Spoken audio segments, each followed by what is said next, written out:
Okay, solving absolute value equations. So we're going to look just first at basic absolute value so you can remember in your head why we do what we do when we're solving equations. Okay, if I have absolute value of x equals 5, what could x be right here? 5 or negative 5, right? So when you think of absolute value, what's our definition for absolute value?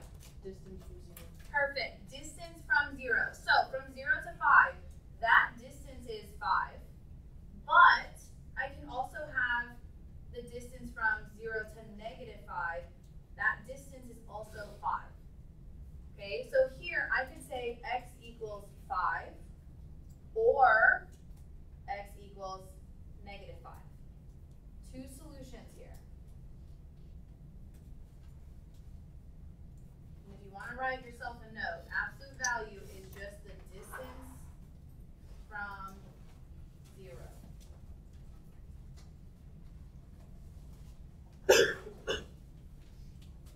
So if there's two solutions to an absolute value equation, when we solve equations, how many equations will we set up? 2. Yes, there are two solutions, so you're going to set up 2 equations. And if you don't set up the second equation, you will always get it wrong because it's going to have 2 answers, or 1 answer, or 0 answers. That's just when you check your solutions. Okay, so how are we going to solve? So how to solve, I'm going to abbreviate, absolute value equation.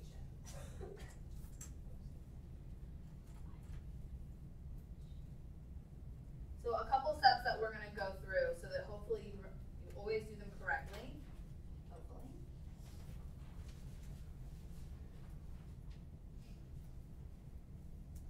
Okay, so I'm going to do the steps over here and then we'll do the problem here. So the problem is 2 times absolute value of 6x minus 8 equals 22.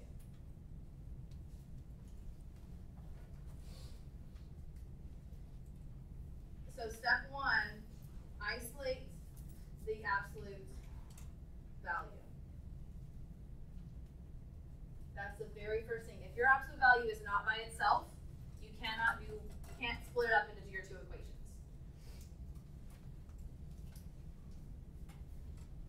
So here's the absolute value. That's what I want to get by itself. How would I do that? What would you do first? Plus 8. So I'm going to add 8 to the right. 2 times absolute value of 6x equals 30. Is it isolated yet? No. What's next? Divide by 2. So if you have a number that is next door neighbors with this absolute value bar is being multiplied, don't try to subtract that 2. Divide by the 2. Does this 2 affect the 6 at all? No. When I divide by this 2, because it's being multiplied, it goes away. Okay, this isn't a situation where I also do the 6. That would be something like if I had maybe this, 2 plus 6x, that would affect the 2 and the 6 on top. Multiplication is not like that. So now we have absolute value of 6x equals 15. So step 1 is completed. Isolate the absolute value.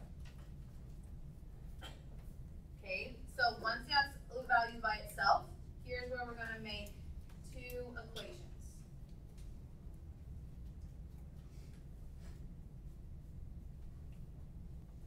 Okay, you don't change anything on the inside of the absolute value. So I'm going to separate this out. I have 6x equals 15. So I have positive 15. Or 6x equals negative 15. Okay, nothing on the inside of the absolute value changed. Just positive 6x, positive 6x. And then step 3, we want to solve both equations.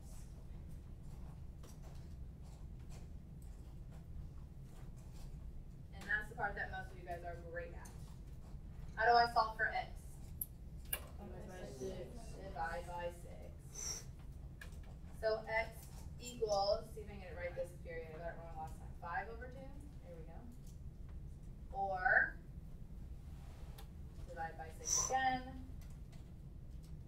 negative 5 over 2.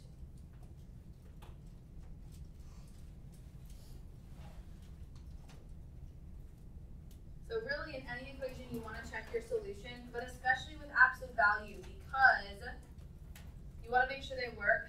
Step 4, I would put here, check your solutions. So even on your quiz yesterday, there was a couple solving equation ones. You can always plug that back in and check to see that it works. Okay, and it doesn't require tons of work from you. So if I'm gonna do it down here. Let's check it. So go back to the original problem. Don't go to anything you've simplified in case you simplified incorrectly. That will tell you if it's right or wrong. So I have 2 times the absolute value of 6, bless you, times 5 over 2, minus 8, and I want to see, does that equal 22? So do a little simplifying here. 2 goes into 6 3 times. 3 times 5 is 15. What's the absolute value of 15? 15 times 2 is 30, and 30 minus 8 is 22. Okay, so just double check yourself. This one's not bad because if I change the sign in here, it's the same thing. But if you wanted to write it all out and check it, you can. Okay, especially if you have time. Like if you have time on a test and you can go back and check your answers, there's no reason why you shouldn't be doing that. So this would be absolute value of negative 15 minus 8, and that also works.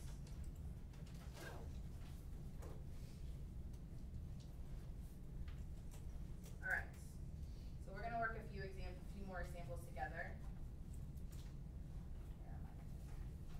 So number 1.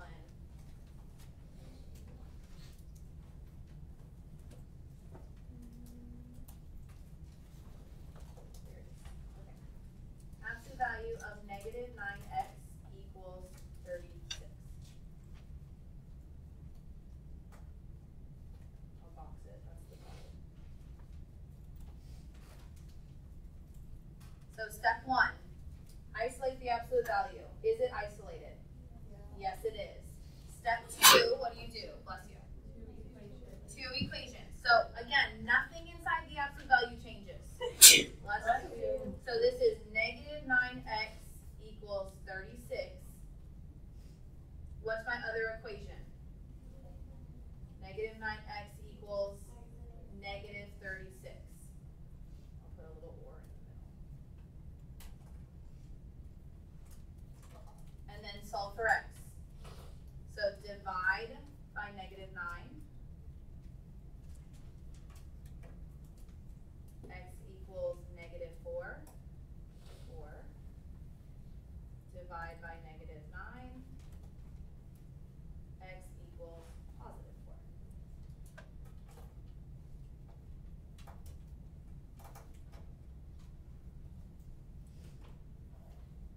Again, you can do a quick check. Plug it back in. See if it works.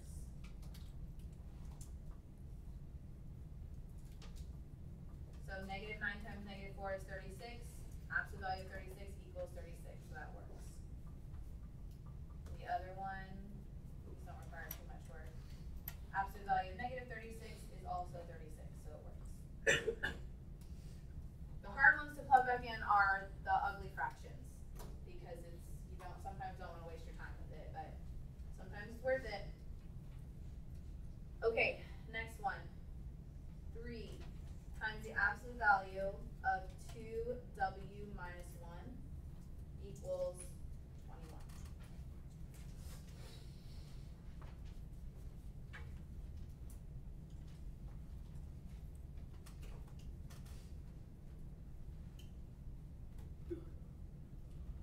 How do I isolate the absolute value?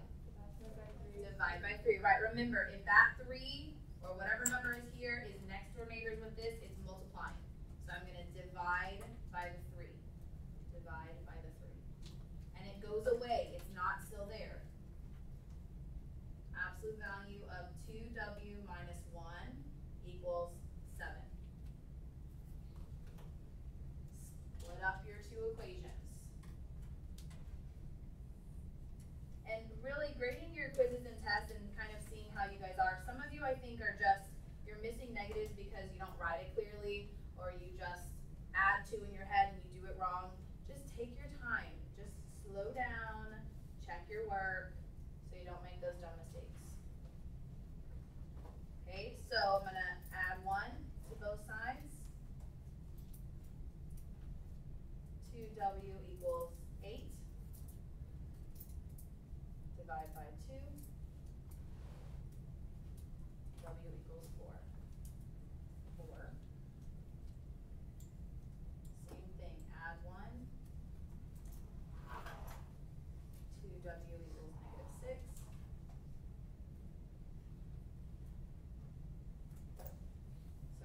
equals 4, or W equals negative 3.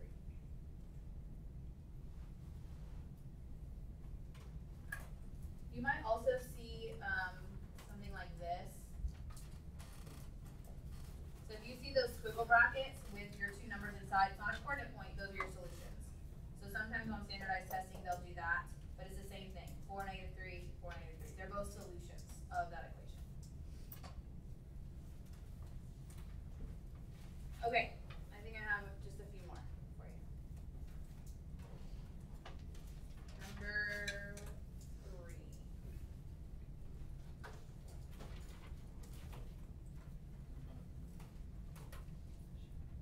Absolute value of 2x minus 3 equals negative 1.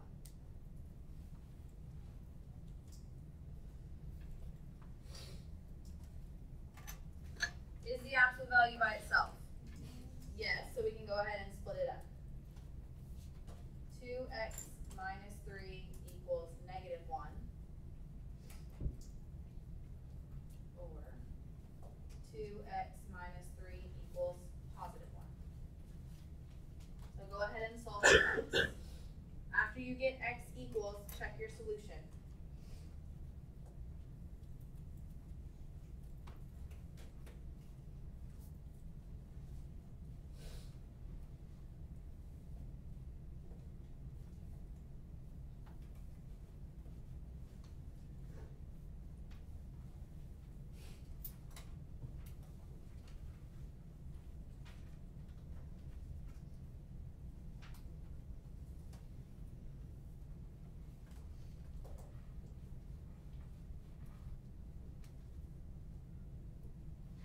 You should get x equals 1 or x equals 2.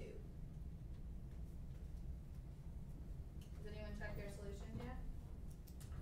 Okay, check them. Plug them in.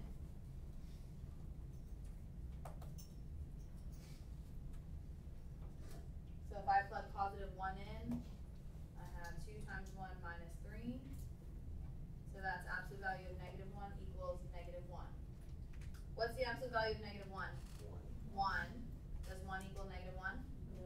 No. Did anyone check the other one yet? Yes.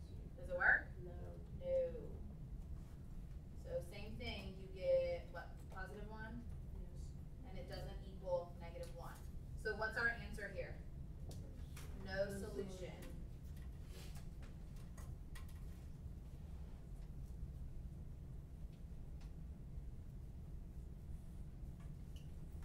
So, this is why you check your answers.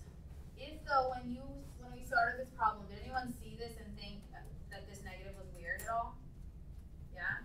Okay, a couple of you see that. So if you see, oh, I have absolute value, the absolute value is by itself, and it's equaling a negative, this can never ever work. So right away, when I see this negative over here, the absolute value is by itself, nothing inside here, when it comes out, will ever be negative. So right away, you could say no solution. Okay? However, if you don't see it, it's okay. Just work it out, plug in your answers, and then say no solution if you're unsure. All right? There's no harm in doing the work. Just takes a little more time. Okay? But the only time it can be like this is if the absolute value is by itself. All right, number 4. Only 2 more. You guys are doing great. I know, it's almost the end of the day. Oh, no. There we go. Oh, gosh. Sorry, I messed that one up. There we go. 5 minus the absolute value of 1/2 x equals 3.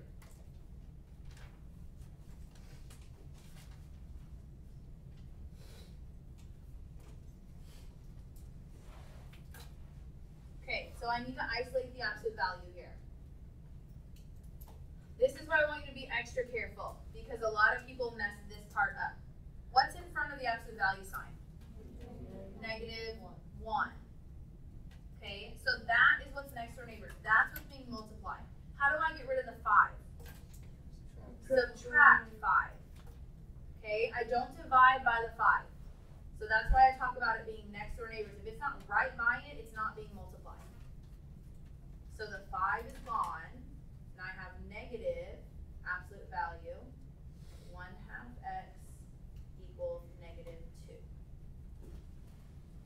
just because there's a negative over here doesn't mean it's no solution. So that's why I want you to be careful. I still have a negative right here. I haven't isolated the absolute value yet. How do I get rid of this -1? Divide by -1 or multiply by -1 in that case. It doesn't matter. You just want to get rid of it. So absolute value of 1/2 x equals +2. So now I still can work it out.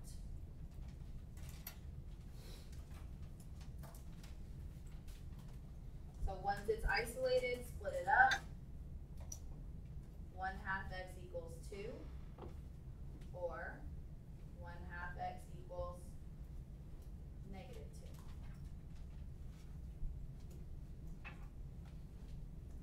How do I solve for x? I think I heard someone say this. Or you can divide by 1/2. Same thing. Flip and multiply. So x equals what? 4. I saw some people on their quizzes, when you're multiplying fraction, remember this, the top and the top get multiplied together, and the bottom and the bottom. It's not 2 times 2 and 2 times 1. So x equals 4 or x equals -4. Good.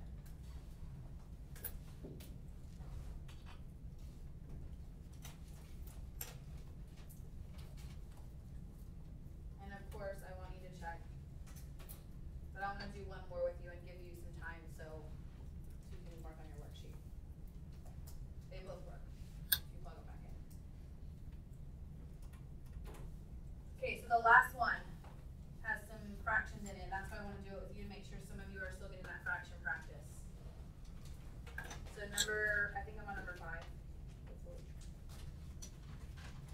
Okay, absolute value of x divided by 3 plus 2/5 equals 2.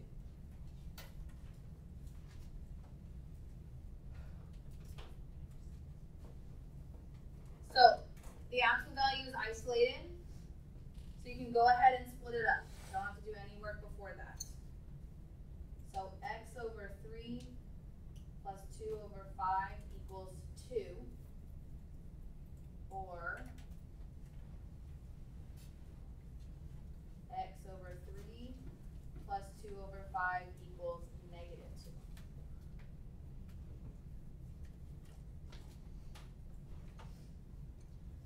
So what do you do first to solve for x?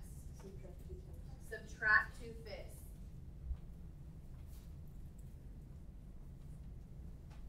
So that's gone. Now I would take this and write it off to the side and do your math, because some of you are just messing this up because I think you're trying to squeeze it in too small of a space. So 2 minus 2/5. This is 2 over 1. What's my common denominator? 5. So if I want this to be a 5, I multiply by 5. So I multiply by 5 and I get 10. Remember, you only do the tops here. 10 minus 2 is 8, and I leave the denominator. So this is some practice some of you guys still need. X over 3 equals 8 over 5. How do you solve for x? Perfect. Multiply by 3. So x equals, does the 3 get multiplied to the 8, the 5, or both? Just the 8. Good. So 24 over 5. And this is one of those ones I say, this gets ugly when you try to check it. But when you get those ugly fractions, sometimes it's beneficial to check it, because then you know if that ugly fraction is a correct answer. So same thing over here. Subtract 2/5. Again, I have -2 minus 2/5. So up here we did +2, so all I have to do is change that to a negative, which is now what, -12/5.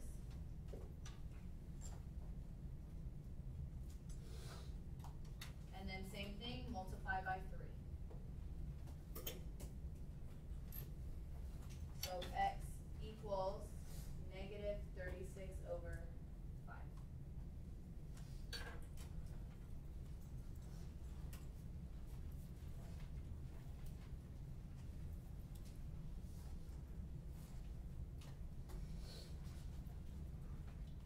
Okay, so the